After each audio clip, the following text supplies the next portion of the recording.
paix et grâce nous sont donnés de la part de notre Seigneur Jésus-Christ. Il y a quelques jours, j'ai lu sur Internet que l'appui et pas l'Union d'Église protestante d'Alsace-Lorraine a lancé une dynamique qui met la priorité autour de l'évangélisation. Cette nouvelle est intéressante parce que l'évangélisation fait partie centrale de la vie de l'Église universelle. L'évangélisation est le cœur du christianisme. Et ce texte de l'évangile de Marc, nous présente cette idée de mission. Il semble qu'il s'agit de la première fois que Jésus envoie ses disciples en mission. La question importante ici est de quoi il s'agit la mission. Qu'est-ce que la mission? Et cette question est importante parce que parfois le mot mission est trop utilisé dans le milieu d'église et de manière tellement différente que finalement perd le sens, et ça reste vide, ça reste simplement sur le plan de la rhétorique. Je pense qu'on trouve la réponse de qu'est-ce que la mission dans le verset 12 qui dit « Ils partirent donc et proclamèrent qu'il fallait changer profondément. Il fallait changer profondément. Il fallait vivre une conversion. » Il y a des traductions qui disent qu'il fallait vivre une conversion, quelque chose qui vient de l'intérieur. On peut faire le parallèle avec la fin de l'évangile de Marc, dans le chapitre 16, versets 15 et 16, qui disent « Allez dans le monde entier, proclamez l'évangile à tous les hommes. Celui qui croira et sera baptisé sera sauvé, mais celui qui ne croira pas sera condamné. » Et Matthieu 28 qui dit « Allez donc dans le monde entier, faites des disciples parmi tous les peuples, baptisez-les au nom du Père et du Fils et du Saint-Esprit. » Alors, la mission, qu'est-ce que la mission? Il s'agit de proclamer l'évangile, la bonne nouvelle, le fait que Dieu lui-même est venu dans ce monde pour nous réconcilier avec lui.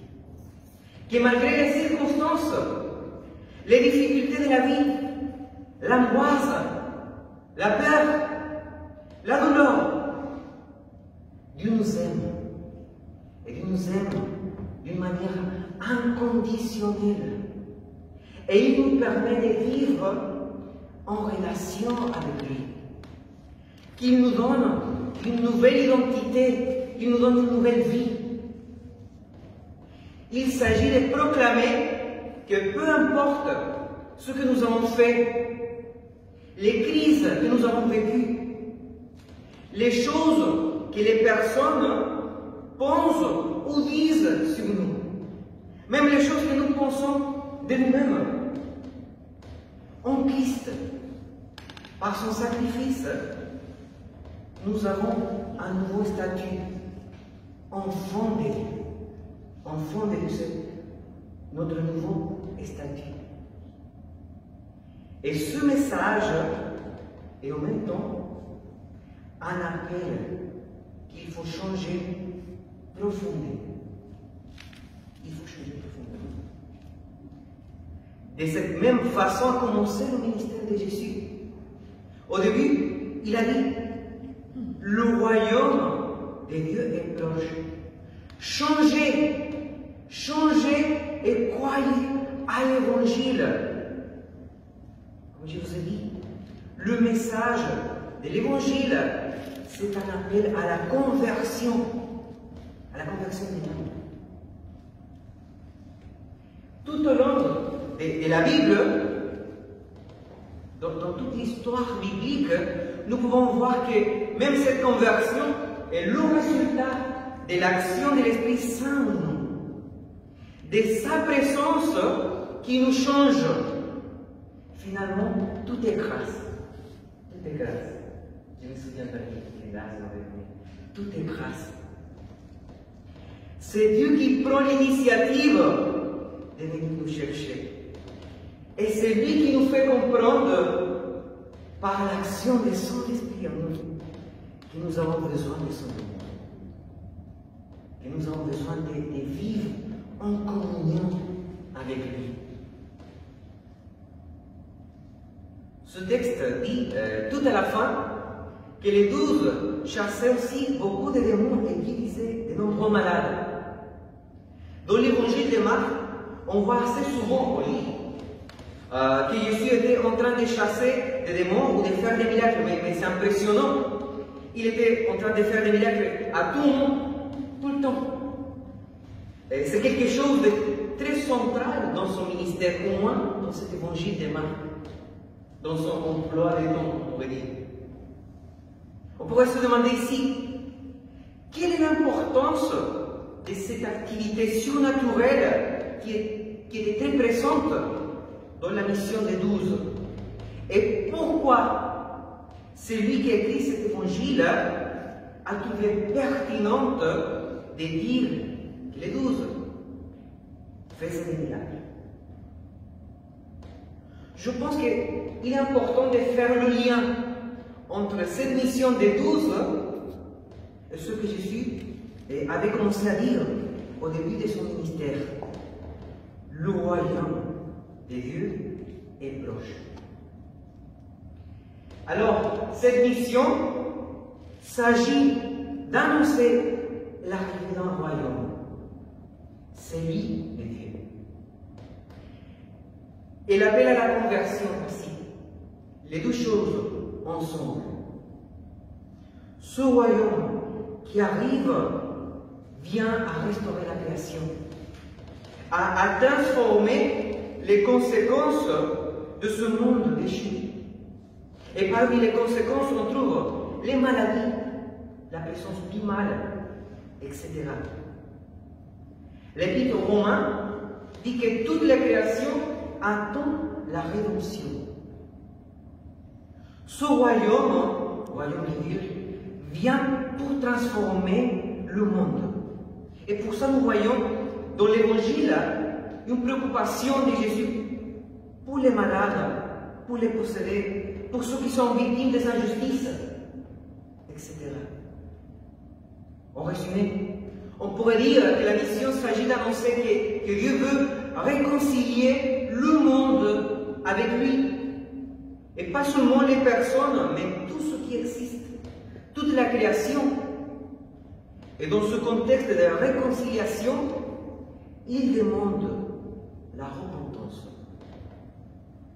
Dieu est en train de restaurer tout, y compris notre cœur.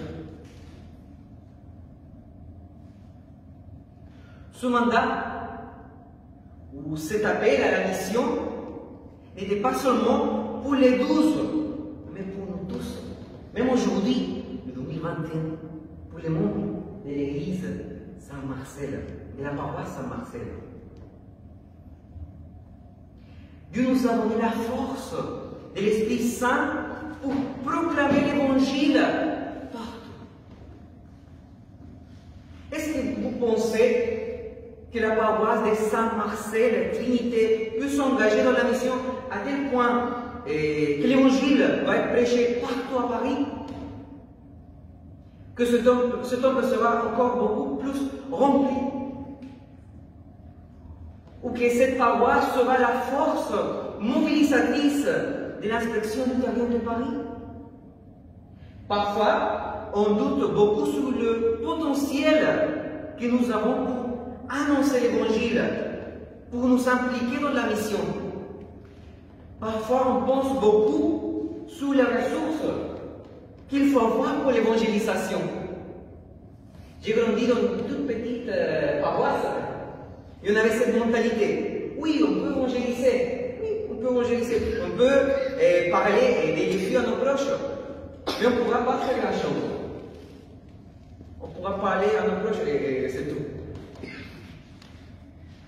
Je suis convaincu que peu importe si les circonstances sont défavorables ou quelle que soit la capacité financière de l'Église, peu importe si nous ne sommes pas formés en revitalisation d'Église ou à l'évangélisation, c'est Jésus qui dirige la mission. C'est lui qui envoie ses disciples. Et c'est Dieu qui va agir avec sa puissance dans le cœur de chaque personne qui va entendre l'Évangile. C'est lui, c'est Dieu, c'est Jésus qui va donner la croissance à l'Église. Il peut faire des miracles qui sont beaucoup plus grands de ce que nous pensons, de ce que nous pouvons même imaginer. Mais dans la mission, il peut y avoir des problèmes. Peut-être qu'il y a des moments dans lesquels on arrive à penser qu'il faut arrêter un projet, qu'on n'a pas les moyens. Mais la réussite de la mission ne dépend pas de ce que nous avons, de nos moyens, ou de ce que nous pouvons faire. La mission dépend de la puissance de Dieu, de la puissance de Jésus, de ce qu'il a déjà fait sur la croix, cette belle théologie de la croix, de son sacrifice et de ce qu'il est en train de faire à travers de son Église. On n'est pas seul dans la mission. Il a dit, je suis avec vous tous les jours, tous les jours. C'est lui qui fait avancer son Église. C'est par sa puissance que nous pouvons proclamer la bonne nouvelle, malgré les circonstances, nos difficultés, nos besoins. J'aime bien une expression théologique, la mission Dei, ou la mission de Dieu. La mission n'est pas un projet de l'Église, c'est pas un ministère parmi d'autres. La mission appartient à Dieu. Et il nous invite, il nous donne le privilège de faire partie de ce qu'il est en train de faire dans l'histoire. Que Dieu nous pousse à vivre ce mandat, cet appel à proclamer l'Évangile, à faire des disciples, dans la confiance, et ça c'est fondamental, central, dans la confiance que Jésus est avec nous tous les jours, et que c'est lui qui fait avancer la mission. Ce n'est pas nous, ce n'est pas nos forces, c'est lui qui fait avancer la mission. Soyez bénis. Je vous invite à la prière. Merci Seigneur. Merci parce que nous pouvons voir, nous pouvons lire dans ta parole l'importance, la centralité de la mission, l'importance du fait qu'il faut proclamer l'Évangile, la bonne nouvelle. Merci Seigneur aussi parce que tu nous fais comprendre que ce n'est pas par nos forces, ce n'est pas par nos moyens qu'on peut y arriver à prêcher ta parole. Que la réussite de la mission dépend de ta puissance, de ce que tu es en train de faire dans l'histoire. Et merci parce que tu nous donnes les moyens. Tu nous donnes tout ce que nous avons besoin pour proclamer l'Évangile. Nous prions au nom de Jésus, notre Seigneur et Sauveur. Amen.